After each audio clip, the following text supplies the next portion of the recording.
Welcome back to the Pulse. Time for some business news. Now, the Green Hydrogen Summit is currently taking place in Cape Town as part of the Africa Energy Week.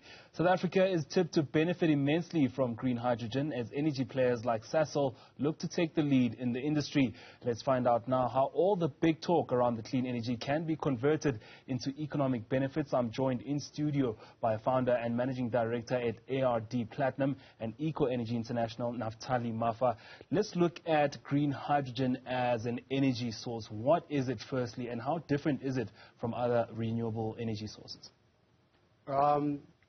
Green hydrogen is a source of energy that is cleaner, that has got a sustainability and future. So in terms of the challenges and climate issues and commitments for South Africa, it's one of the solutions that will bring about future sustainability and compliances in terms of the way the global market is going in terms of pollution. And how do players, plan to extract this particular energy? Because we know there's wind energy using natural resources, but green hydrogen has a different story.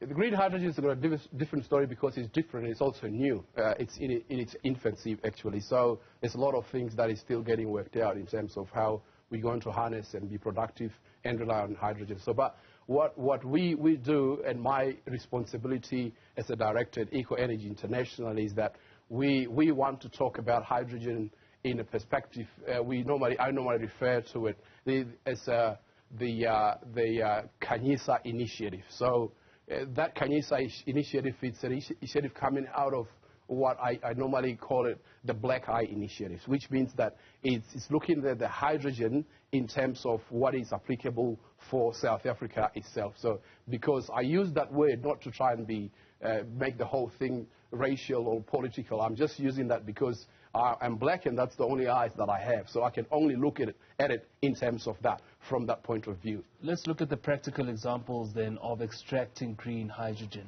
Using some of the old infrastructure in South Africa, we've had trouble with the coal that we have and trying to make sure that we, rid ourselves of that, at least partly in terms of the energy mix in South Africa. How does green hydrogen happen realistically in South African communities? Yeah, so that's exactly where we're coming from. So we talk about green hydrogen impact, the way the people in Pretoria will look at it, the people in Mpumalanga will look at it, the people of Limpopo will look at it in a practical term. So, and the word you use, rid ourselves of the fossils. It's not our approach. We believe that out of the fossil, out of coal, thermal coal, comes green hydrogen, and we believe that coal is one of the most commodity that we have. So out of that, I know the world look at it in a different perspective. That's why I had to clarify that we're looking at it as from an African perspective. So that in terms of everyone else looking, they've got their own way, they've got their own opinion. But our way is that it's not a problem. The problem relating to coal is the emissions. That's the first part. So you're saying there's an opportunity then in us having the coal in the first place because we can extract that hydrogen from coal. But how does it happen in South Africa? How does it happen? So we've got a chart that we normally put together and display in terms of practical terms. So we have got power stations, which is an existing infrastructure, that are coal-fired. Okay? That is the first part. We also have waste, as in terms of municipal waste. So those are the true streams that we generate our hydrogen. Now, in terms of quicker turnaround and applicable solution for the problems that we've got, issues with the electricity reliability in South Africa. We've got also issues with managing the municipal waste. Everywhere you go in South Africa, we find that the landfills are full and the waste is not managed right.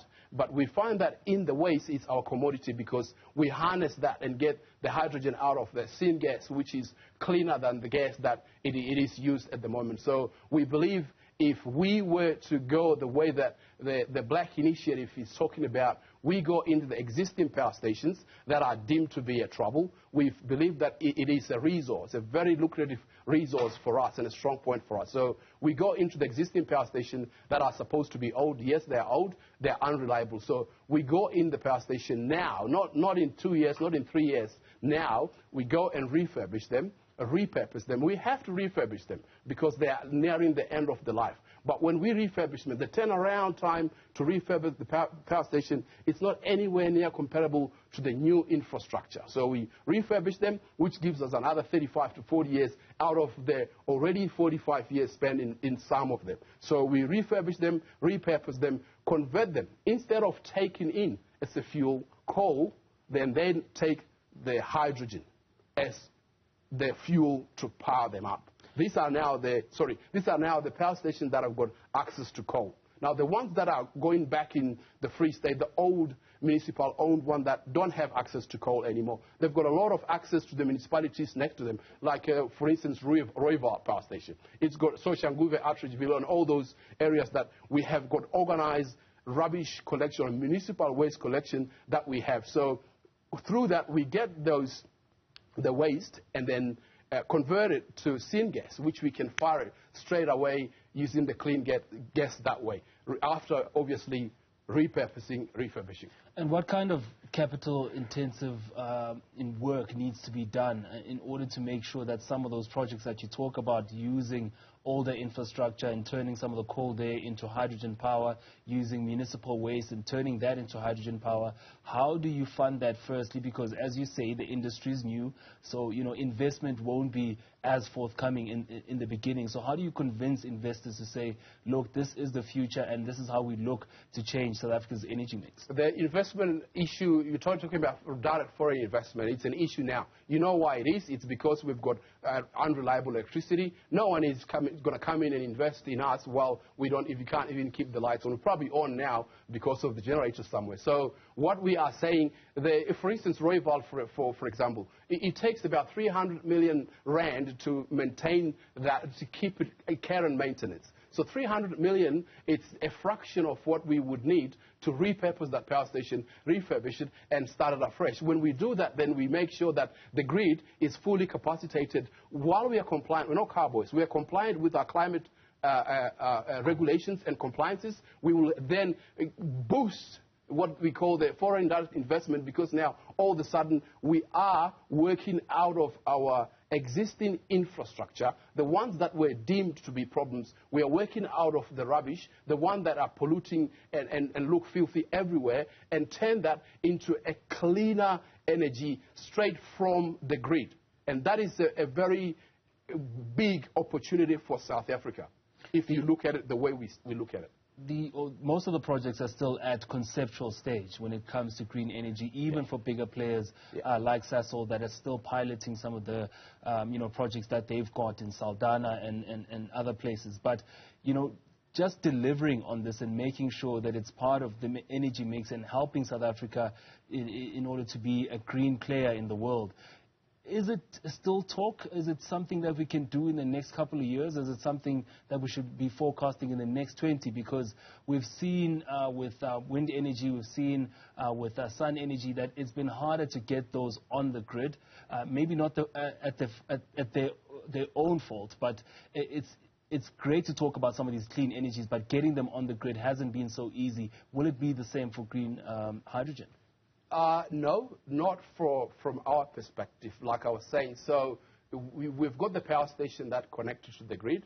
Some of them are running, some of them are not. So if you go in there and refurbish them, repurpose them, and some of them like multiple generators in stage one or generation 1, 2, 3, 4 in one power station. So you can gradually work on one unit, repurpose, convert that, and bring it back to line. The only difference after we have done it with it, there will be no smoke.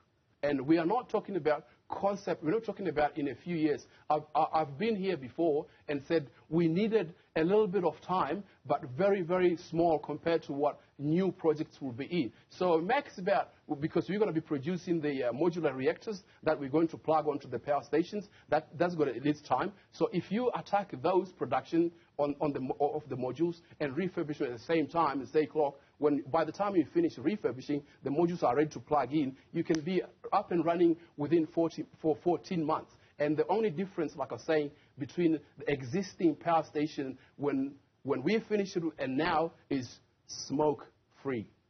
All right, so looking at cleaner energy in South Africa, of course, green hydrogen tipped to add about 3.6% to South Africa's GDP by 2050. That was Naphtally Mafa, the Eco Energy International Managing Director.